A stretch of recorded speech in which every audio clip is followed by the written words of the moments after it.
Allocution de Madame la députée. Monsieur le maire, mesdames et messieurs les élus, mesdames et messieurs les anciens combattants et combattantes, chers Rhonéens, chères Rhonéennes, d'être aujourd'hui là, devant vous, pour célébrer ce 11 novembre, le premier en tant que député de la Nation. Et quel plus grand honneur pour moi que de célébrer ici, à Rosny-sous-Bois, où je vis et je suis engagée depuis plus de 30 ans, et de le partager avec les anciens combattants de Rosny-sous-Bois.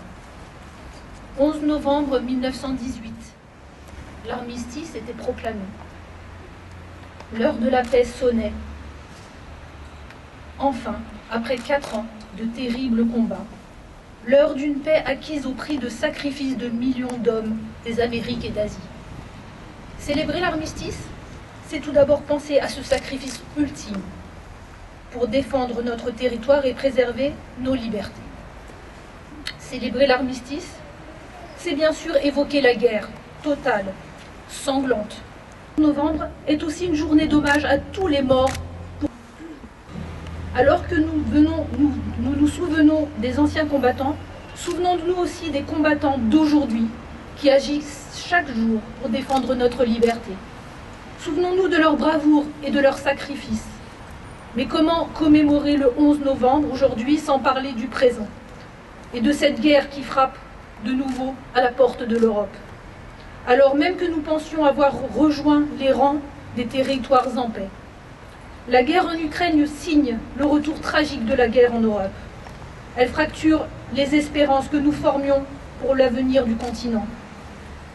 Elle rappelle surtout que la paix est un acquis incertain et que la France et ses voisins pourraient ne pas être à l'abri du pire.